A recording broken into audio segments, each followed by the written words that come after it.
Bonjour à vous toutes et à vous tous.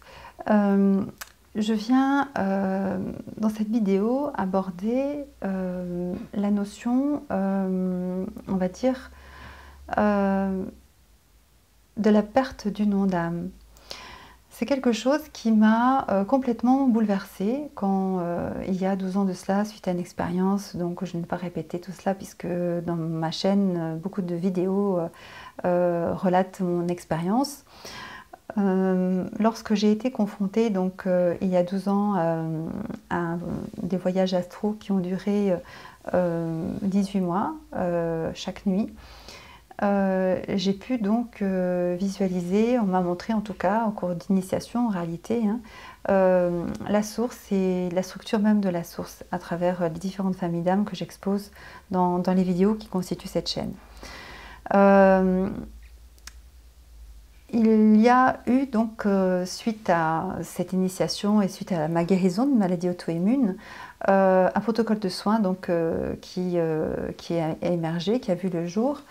Et à travers ce protocole de soins, il y a donc le nom d'âme qui m'est permis d'être entendue et que donc je donne au cours du second soin, ainsi que la famille d'âme, mission de vie et d'âme. Aujourd'hui, quand quelqu'un prend rendez-vous, c'est très rare, mais il m'arrive maintenant d'entendre non. Lorsque j'ai commencé à faire les soins, je n'entendais pas ce nom. Et ce qui s'est passé, c'est que dans les premiers mois où j'ai proposé ces soins de l'âme, il y a plus de 10 ans maintenant, eh bien, j'ai vu venir à moi une personne, la première, et donc qui venait pour récupérer le nom d'âme d'une personne qui lui avait conseillé de venir me voir, sachant que le nom d'âme est sacré, que je demande à la personne évidemment de le garder pour elle, et ce nom d'âme n'est prononcé qu'à la source. Donc on peut le prononcer en soi, on peut le prononcer lorsqu'on est tout seul, mais en aucun cas le divulguer à qui que ce soit. On travaille assez sur les noms et les prénoms, avec toutes sortes de rituels, de magie noire, de magie blanche, peu importe, en tout cas de toutes sortes de rituels qui sont là pour prendre le pouvoir sur autrui. En ce sens-là, on n'a pas le droit de toucher au libre arbitre d'un être et faire ce genre de manipulation légère ou très lourde n'a pas lieu d'être. Donc j'ai été interpellée dans un premier temps par cette démarche qui consistait à ne pas venir spécialement pour... cette personne ne venait pas spécialement pour elle, mais elle venait pour avoir justement le pouvoir sur cette personne qui l'avait conseillée, pour avoir cette information qui est vraiment sacrée et en aucun cas qui est divulguée. D'ailleurs, je ne me souviens plus des noms d'âme, une fois que je les donne, je les note sur une feuille si jamais les personnes vraiment ont perdu leur carte sur laquelle elle est notée et s'ils ne l'utilisaient pas. C'est très très rare, mais je le fais quand même par acquis de conscience, mais je ne suis pas nanale de nom d'âme. J'ai été décontenancée et j'ai entendu, après l'avoir écouté et en travaillant pour écouter le nom d'âme qui me vient dans les jours qui suivent, qu'elle n'en avait pas. Que son nom d'âme en tout cas s'éteignait. Et là je n'ai pas compris. Et j'ai posé des questions. Et c'est régulièrement à la source qu'on me donne des réponses. Et on m'a fait comprendre, et là c'est valable, alors je reprends la représentation, ma représentation chère des deux gardes de Bingen, le cœur des anges. Je vous rappelle qu'il y a 6 familles d'âmes ici, des communicants jusqu'au passeur d'âme, et qu'ici se trouvent 3 couronnes représentant donc les brûlants, qu'ils soient trône, chérubins ou séraphins. Ce sont 3 facettes que ces âmes originelles, vieilles âmes, donc vont montrer au monde en fonction des êtres qui se sont penchés sur leur âme et qui donc leur donnent une capacité à être plus défenseurs de l'unité ou plus gardiens des connaissances, ce seraient les chérubins, défenseurs de l'unité, ce seraient les séraphins qui sont dans l'action, ou plus dans la louange, et donc là on parle de trône, de cœur des anges. Donc les brûlants sont des âmes originelles et il y a une pouponnière pour eux. La pouponnière principale est activée régulièrement et donc les jeunes âmes naissent et vont traverser 6 familles d'âmes, de la famille des communicants jusqu'à la famille des passeurs d'âmes. C'est ces êtres donc qui perdent les noms d'âme, parce que je l'ai rencontré ensuite, c'est-à-dire qui vivent leur dernière incarnation. Leur dernière incarnation, non pas qu'ils aient atteint un degré ultime d'élévation, mais qui vivent leur dernière incarnation, c'est-à-dire qu'à la fin de cette incarnation-là, ils feront le choix de ne pas remonter à la source, mais de rester dans la matière.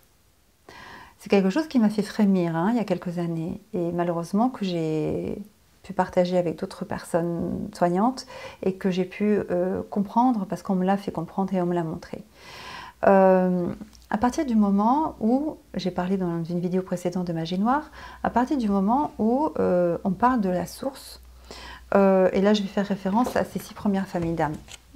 Donc les jeunes âmes, ceux qui sont régis par Gabriel, les communicants, ceux qui sont régis par Raphaël, donc les personnes qui pour la première fois dans leur incarnation vont essayer de faire du bien à autrui. Donc les premiers soins qui pourront être faits seront faits par ces êtres-là. Les êtres qui font partie de la 3e couronne, donc de la famille d'Uriel, qui sont des protecteurs de la nature, qui vont avoir conscience qu'il faut qu'ils protègent cette nature. Dans la première couronne, on travaille sur soi, dans la 2e couronne, on travaille sur l'autre, dans la 3e couronne, on travaille sur l'environnement. Donc on va acquérir 3 niveaux de conscience, puis on va rentrer dans cette couronne de lumière en étant alchimiste et percevoir la profondeur de la source. Tout se passe comme si on était en haut d'une colline, et on voit à ce moment-là toute la communion qui est possible, et les alchimistes à ce moment-là commencent à transmuter avec leur cœur. Puis on travaille dans la famille de Michael pour pouvoir s'outiller, s'armer, et enfin on va dans la famille donc de Zadkiel pour être passeur d'âme et pouvoir continuer à communier, à rentrer par, comme c'est des portes tout simplement que les trônes sont, pour pouvoir rentrer en communion avec les brûlants. Donc il n'y a pas de division, il n'y a pas, ce bleu représente la différence d'essence qu'il y a entre ces 6 familles et ces brûlants. Le bleu représente, on va dire, la séparation entre le lieu saint et le lieu profane. Il n'y a pas de lieu profane à la source. C'est juste pour montrer on continue de toute éternité à être ensemble, à partager les mêmes connaissances. Mais les passeurs d'âme, même s'ils communient avec les brûlants et s'ils partagent les mêmes connaissances que les brûlants, ne pourront pas s'incarner en brûlant avec des missions brûlantes, sinon ils se brûleraient les ailes en quelque sorte, c'est le cas de le dire, puisque seuls les brûlants ont 6 ailes. Les séraphins sont représentés dans les représentations liturgiques avec 6 ailes, ce n'est pas pour rien. Et il y a tout simplement 2 voiles qui partent du bas du cou et qui recouvrent jusqu'à à peu près 50 cm au-dessus du coronal, 40-50 cm, les ponts de reliance à Métatron, à Sandalphon, donc qui régit les séraphins, qui régit ces séraphins. Donc éthérés et ancrés, je vous ramène aux vidéos que j'ai pu faire, donc les ancrés étant les chamans, Araziel qui régit les chérubins, Abinal qui régit les trônes, donc au brûlant. Donc ces êtres-là sont des âmes originelles, qui ont beaucoup de responsabilités aussi lorsqu'ils s'incarnent, il y a le revers de la médaille. En ce qui concerne donc les êtres qui perdent leur nom d'âme, qu'est-ce qui se joue? Ce sont donc des jeunes âmes qui vont parcourir, enfin des âmes qui sortent de la pouponnière principale et qui vont parcourir différentes familles. Et qui à un moment donné, au fil des incarnations et au fil des familles, quelles qu'elles soient, on est un alchimiste, un guerrier, même un passeur d'âme, c'est rare, mais ça peut arriver, va à un moment donné, va toujours partir de la source en se disant qu'il va essayer de travailler sur telle blessure, donc va choisir telle famille pour s'incarner, pour pouvoir dépasser des manques et donc des blessures, et va se dire, bon, dans telle vie et dans telle vie, j'ai fait du mal, j'ai fait de la magie noire, j'ai tué, je suis venue travailler sur des outils, et au lieu d'aller à droite, je suis allée à gauche. Bon, maintenant, cette fois-ci, c'est bon, j'ai compris, je retourne et je vais faire du bien. On ne part jamais de la source en voulant expérimenter le mal. Ça, parfois, je l'entends. Comment peut-on partir de la source d'une mer de lumière où des êtres de lumière sont là et chantent en chœur vraiment leur amour fou pour l'unité, et partent avec une intention de faire du mal. Ça, c'est quelque chose qui est complètement incompréhensible.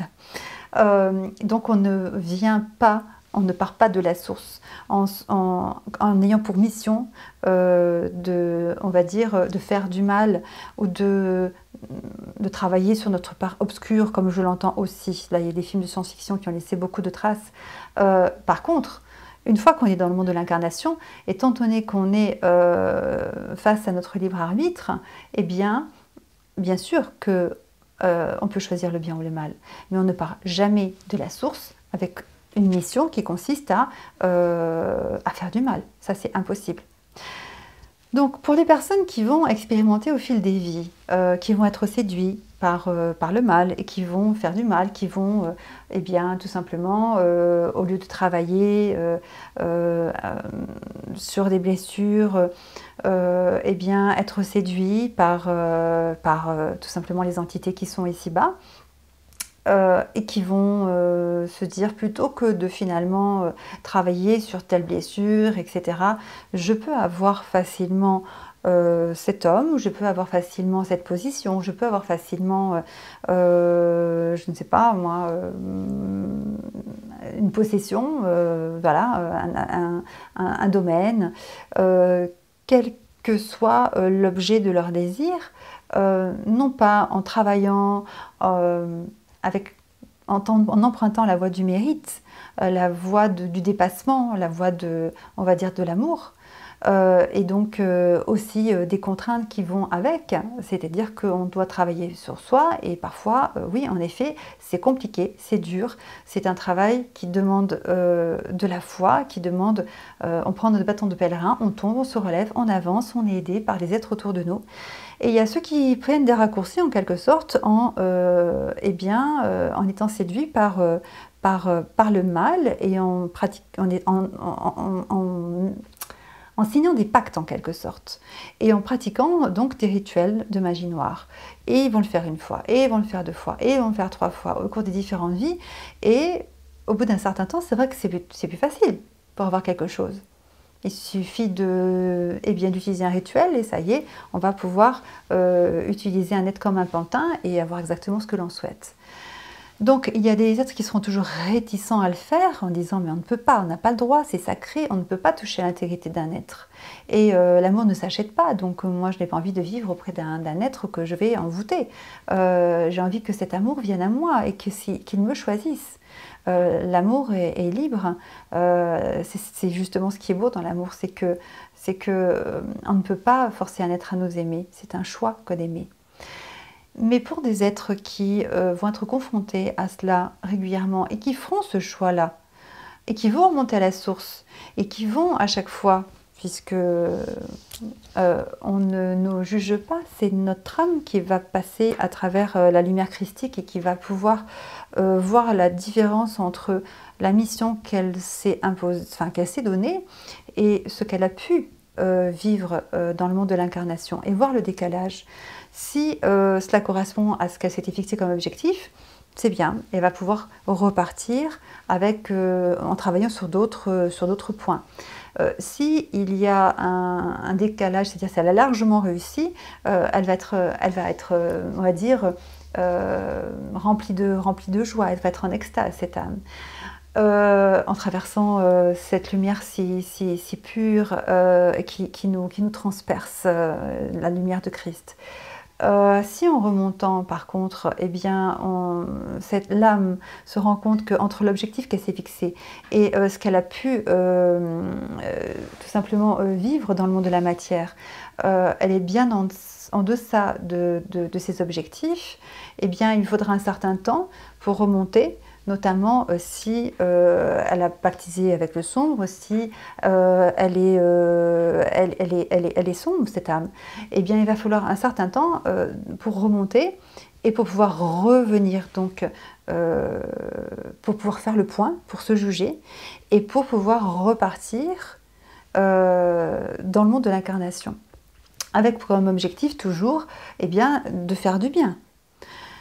Mais dans le monde de l'incarnation, pris par la roue du karma, comme les wagons se raccrochent les uns les autres, se rappelant ce qu'elle a vécu dans des vies passées, eh bien, encore une fois, au lieu d'aller à droite, elle va encore aller à gauche, et encore aller à gauche, et encore aller à gauche. Et ce qui se joue, même s'il y a des êtres parce que la source rappelle toujours ses enfants. Et même s'il y a des êtres de sa famille ou de familles avoisinantes qui sont partant dans le monde de l'incarnation pour l'encourager, pour l'avertir, pour lui dire non, tu arrêtes, non, tu ne fais pas ça, fais attention, ta lumière faiblit, ça fait 10 fois que tu le fais, ça fait 10 fois que tu t'es fixé comme objectif de ne plus recommencer et tu recommences. Au bout du bout, eh bien, il y a des êtres qui vont, et j'en ai rencontré malheureusement, qui vont vivre leur dernière incarnation et qui vont décider de ne pas remonter à la source et qui pactisent tellement avec le mal qu'ils vont souhaiter tout simplement rester avec le mal dans le monde de la matière, avec des démons tout simplement. Les démons étant tout simplement des êtres de lumière qui ont décidé de suivre Lucifer, qui en aucun cas est un être de lumière. Il l'a été, certes, mais il s'est regardé le nombril, il a considéré que eh bien, l'unité, et notamment le père de l'unité, n'était pas un être d'amour, que c'était un être qui lui, quelque part, l'empêchait de grandir encore et encore. À la source, personne ne se regarde le nombril, tout le monde est tourné vers l'unité. Mais cet porteur de lumière, cet être qui était si beau, qui était magnifique, et en qui l'unité avait mis tout son amour, s'est complètement détourné et de l'unité et a voulu créer une autre source quelque part. En emmenant avec lui, c'est ce qui est dit dans les écrits, un tiers des anges et archanges. Ce qui a valu donc un combat qui est tout simplement, et Michael, un autre magnifique porteur de lumière, cet être-là en tout cas, a tout simplement dit, mais qui est l'égal de Dieu? Michael signifie qui est comme Dieu. Et c'est d'ailleurs comme cela qu'il a été baptisé. Il a été baptisé Michael, tout simplement parce qu'il a pris position contre Lucifer pour l'unité. C'est un protecteur de l'unité. On parle de guerrier, mais s'il faut se battre, oui, il est là pour se battre. Mais c'est avant tout un protecteur. Et d'ailleurs, c'est sa conduite qui l'a baptisé. C'est le fait de s'insurger et de proclamer cette parole d'amour. Mais qui est l'égal de Dieu? Qui est comme Dieu? Qui l'a baptisé. Michael signifie qui est comme Dieu. Et Lucifer, appelé Satan comme on veut, avec des autres êtres qui sont partis de la source et qui donc se sont privés du souffle d'amour et de vie qui est présent chez tout être, sont allés dans le monde de la matière et vampirisent tout simplement la matière. C'est comme ça que ça fonctionne. C'est pour ça qu'on est parfois vampirisé par des entités qui partent et qui vont ailleurs. À partir du moment où Satan vient visiter les êtres, et à partir du moment où il leur promet, en séduisant ces êtres à travers des rituels et entre autres monts et merveilles, eh bien, ils n'ont une âme. À un moment donné, ça peut paraître insensé, et ça m'a paru longtemps insensé, mais ça m'a été montré et expliqué aussi à la source, eh bien, choisit, et la source ne peut pas l'obliger à remonter, sinon elle travaille sur son... Enfin, elle prend le pouvoir sur son libre arbitre. Donc cette âme va choisir à un moment donné de ne pas remonter et de rester dans le monde de la matière. En ce sens, son nom d'âme qui est inscrit en lettres d'or en quelque sorte par l'unité. On a tous un nom d'âme qui chante en nous. Eh bien, cette yole ne chante plus. Et lorsque ces êtres ne remontent pas à la source, qu'est-ce qu'ils font? Ils restent dans le monde de l'incarnation, ils restent dans le monde plus exactement de la matière, et ils sont rebaptisés par leur maître pour avoir, on va dire, au cours de nettoyage énergétique, eu des conversations entre guillemets avec ces entités maléfiques. Ils parlent de leur maître, ils ne parlent pas de leur père. Ce n'est absolument pas un père, c'est un maître, c'est un ogre, et ce sont tout simplement des êtres qui se vampirisent les uns et les autres. Donc c'est un monde très glauque, certes, mais c'est un monde qui est là. Et à un moment donné, eh bien, il y a tout simplement des êtres qui ne remontent pas. Ça, c'est quelque chose que j'ai eu du mal à admettre, mais ce sont aussi des êtres que j'ai pu rencontrer. Et quand je les voyais ricaner et parler de leur vie, j'étais effarée. Je me disais, mais comment est-ce qu'ils peuvent enfin, me dire ça, ou parler comme ça au cours de salon. Ça fait froid dans le dos, mais c'est ce qui se joue tout simplement. Régulièrement, la pouponnière de la source active et des âmes naissent de lumière qui vont venir expérimenter la dualité dans le monde de l'incarnation. Régulièrement, des êtres qui sont incarnés choisissent de ne pas remonter à la source et viennent rejoindre tout simplement le monde des ténèbres, dirons-nous, qui est présent dans tout monde d'incarnation, qui touche tous les mondes d'incarnation et qui n'est pas en relation avec la source. Quand j'entends que la lumière ne peut exister sans l'ombre, le plan de l'unité n'a jamais été, on va dire, de créer le mal. Le mal est venu tout simplement parce que dans son amour absolu, le Père de l'unité a laissé le libre arbitre aux êtres qu'il a créés.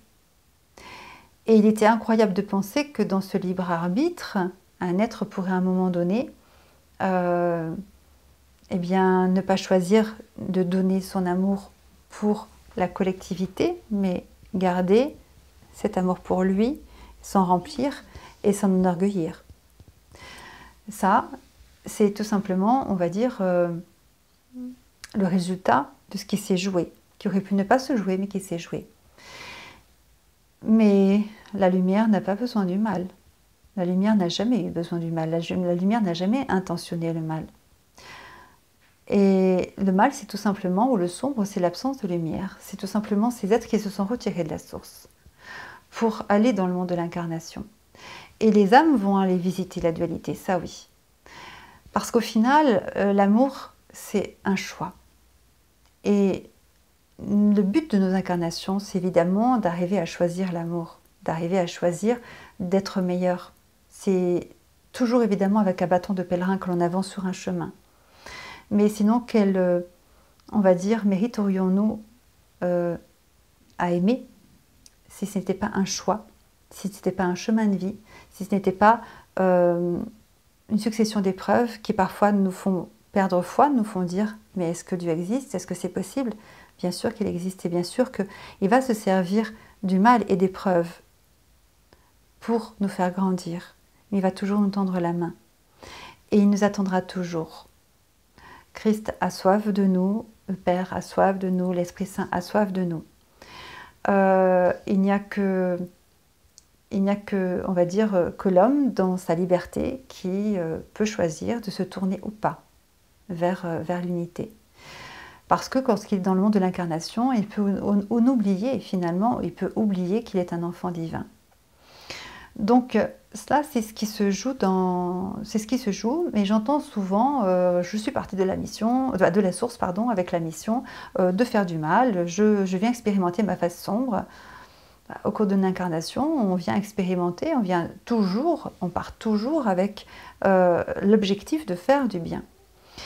Et un être qui va remonter tout doucement et qui aura fait du mal et du mal et du mal, va remonter tout doucement, et c'est ça, cette souffrance. C'est de remonter lentement vers la source, d'en être séparé. Alors que quand on quitte un corps, on a soif de revenir à la maison. Et c'est ça en réalité l'enfer, rien d'autre. Hein. C'est d'être séparé de la source et de monter tout doucement, jusqu'à ce qu'on soit tout dans ce retour. Concernant les brûlants, qui sont des guides ou des sages en fonction, ce sont les deux familles d'âmes, hein, les sages, les trônes sont des sages, les chérubins qui sont des visionnaires sont des guides pour l'humanité à travers les informations qu'ils vont pouvoir leur divulguer, les séraphins qui sont éthérés proches de Métatron ou qui sont chamans sont des guides également. Ce qui va se jouer, c'est qu'ils sont incorruptibles. Alors ça ne veut absolument pas dire qu'ils ne vont pas être des gourous et qu'ils ne vont pas faire du mal, pas du tout. Ils peuvent tout à fait être des gourous et faire du mal, et beaucoup de mal même. Ce qui va se jouer par contre, c'est qu'à la fin de leur vie, ils ne choisiront jamais de rester dans la matière, mais ils choisiront toujours de remonter. Alors parfois, ce sera au prix de d'un temps énorme pour remonter et se nettoyer parce que comme ce sont des brûlants d'amour, eh bien, et qu'ils ont trahi cet amour, ça va être excessivement douloureux pour eux et ils vont ascensionner tout doucement, tout doucement, tout doucement. Et ces brûlants d'amour qui sont coupés de la source et de la lumière et de la vie et qui vont traverser cette lumière christique vont vraiment vivre, en tout cas avant de remonter, vont vraiment vivre cet enfer qui est d'être coupés de leur lieu de régénération et de cet amour-là. C'est ça l'enfer, tout simplement. Et on n'est pas jugé, on n'est jugé par personne. On traverse simplement la lumière christique. Et c'est nous qui nous jugeons. On se juge tout simplement parce que, à travers cette lumière, toutes nos ombres paraissent, tout ce qui a pu être, toutes les graines, on va dire, du malin qui ont pu être semées en nous sont visibles et sont forcément avouées. Et donc un travail long est fait jusqu'à ce que ces êtres puissent remonter et repartent avec un objectif évidemment d'amour toujours. Donc ça c'est pour mieux comprendre ce qui se joue dans le monde de la matière. Et parfois des personnes me disent, moi je travaille avec Lucifer, c'est un être qui va dans la rédemption. Il ne faut pas confondre des âmes qui remontent comme des brûlants par exemple, ou comme des êtres des 6 premières familles d'âmes qui vont remonter tout doucement. Et les brûlants ne choisiront jamais de rester. Certaines âmes des 6 premières familles d'âmes pourront choisir au bout du bout de rester, c'est leur choix. Mais au final, un être qui part donc de la source aura toujours soif et demandera de l'aide pour pouvoir être aidé, pour pouvoir, alors parfois il y a des êtres qui me disent mais je suis visitée par des âmes qui demandent rédemption. Ce ne sont pas des on va dire des démons, bien sûr que non. Les démons ne sont absolument pas dans la rédemption. Les démons ricanent, les démons sont tout simplement, pour mettre Satan, ont été renommés, ont reçu un autre nom.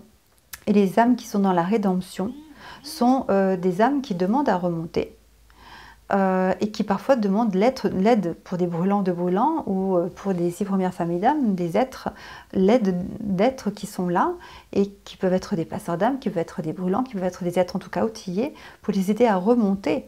Donc il y a des êtres qui bien entendu côtoient des âmes qui sont dans la rédemption et qui demandent de l'aide pour remonter. Mais moi quand je parle de ceux qui n'ont plus de nom d'âme, ce sont ceux qui choisissent, qui vivent leur dernière incarnation avant de passer dans le monde de la matière et rejoindre les démons, et qui sont dans l'illusion qu'ils vont pouvoir être à nouveau maîtres des choses, puisque jusque-là, dans le monde de l'incarnation, ça marchait comme ça. Mais en réalité, ce n'est pas du tout le cas. Ils se font totalement piéger. Et pour avoir travaillé, nettoyé justement des rituels de magie noire, il m'est arrivé, n'ayant plus d'autres solutions, même si je travaille beaucoup avec la Trinité et avec Christ, en brandissant vraiment, en utilisant des versets bibliques, voyant que ces entités ne lâchaient pas, il m'est arrivé d'entendre un langage qu'ils utilisaient, qui m'a fait vraiment penser à une forme d'argot, un langage utilisé à la source, puisque je pratique le parler en langue, qui est un langage qui est tout simplement qui est le murmure de l'Esprit Saint en nous. J'ai fait des vidéos sur le parler en langue et je referai une vidéo sur le langage galactique. De parler en langue, c'est le chuchotement de l'âme. C'est l'Esprit Saint qui chuchote en nous et qui va choisir pour nous les meilleures sonorités pour pouvoir intercéder. Parfois, les mots nous manquent et l'Esprit Saint œuvre en nous et fait chanter notre âme et nous fait dire des syllabes qui peuvent paraître incompréhensibles pour le mental, mais qui constituent vraiment un langage magnifique pour l'âme. Et ce langage est chanté à la source. Nous sommes comme des instruments de musique traversés par le souffle de l'Esprit Saint à la source, et notre âme chante Et nous n'avons pas besoin de parler, nous nous comprenons en étant les uns face aux autres. Mais c'est un tel bonheur que d'être traversé par ce souffle et le faire vibrer en nous et de faire chanter notre âme, que ce chuchotement est utilisé pour communier. Et c'est tout simplement une symphonie magnifique. Des différentes familles d'âmes qui se laissent traverser par le souffle de l'Esprit Saint jusqu'au centre même de la source, vers l'unité. Toutes les familles d'âmes, toutes les tribus de lumière participent à ce murmure, à ce chant d'âme harmonieux, sans aucune fausse note.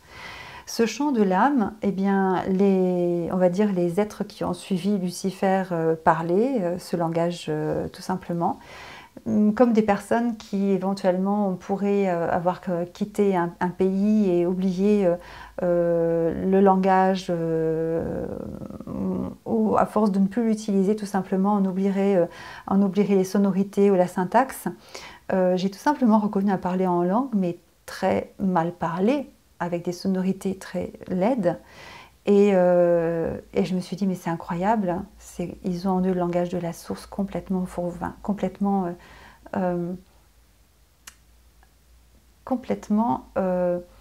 sali, sans plus aucune grâce. Et entendant ce dialogue entre eux, j'ai chuchoté et j'ai essayé tout simplement d'adopter ce langage. Et j'ai réussi à avoir leur nom, pas leur nom d'âme, mais le nom que leur maître leur avait donné. Et grâce à ce nom-là, eh bien, j'ai réussi à ce qu'ils quittent le corps de la personne qui était en soins.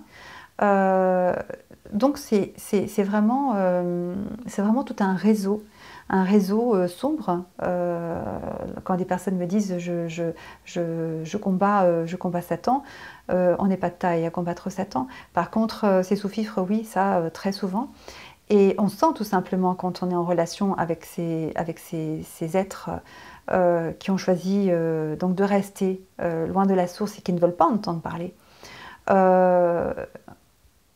Ils ne sont pas, eux, dans cette rédemption, ils ne sont pas dans cette demande, ils sont dans la soif de prendre de l'énergie, de prendre de l'énergie, de prendre de l'énergie. C'est vraiment un autre monde. Ça n'a rien à voir avec des êtres qui sont dans la rédemption. Eh bien, on sent quand on communique avec eux, ne serait-ce que quelques secondes, on sent tout ce réseau, la force de ce réseau qui est là et qui les relie, tout comme la source est un réseau de lumière, on sent ce réseau de l'ombre incroyable avec ce cœur qui est là et qui en effet correspond à Satan, peu importe le nom qu'on peut lui donner. Donc ce sont des notions que j'aborde rarement, on va dire à travers les vidéos, mais que j'aborde très souvent au cours des soins de l'âme et qui font tout à fait partie d'éclairages que je suis amenée à donner aux personnes. Et je voulais donc également, puisque cette chaîne est dédiée aux personnes qui font des soins avec moi ou qui sont intéressées par les soins de l'âme de manière générale, je voulais tout simplement apporter mon témoignage tout simplement ce nom d'âme qui peut disparaître, sur ce libre arbitre, sur ce réseau tout simplement de démons qui sont là et qui ne sont absolument pas des êtres en rédemption, pour faire la différence aussi, parce que parfois des passeurs d'âme sont confrontés à des âmes qui veulent remonter, mais aussi à des entités, on va dire, bien sombres, qui n'ont aucune intention de remonter. C'était pour faire cette distinction, tout simplement. J'aurai peut-être l'occasion d'aller un petit peu plus loin dans ces notions, mais il me semblait important en tout cas de les aborder avec vous. Je vous dis à très vite. Au revoir.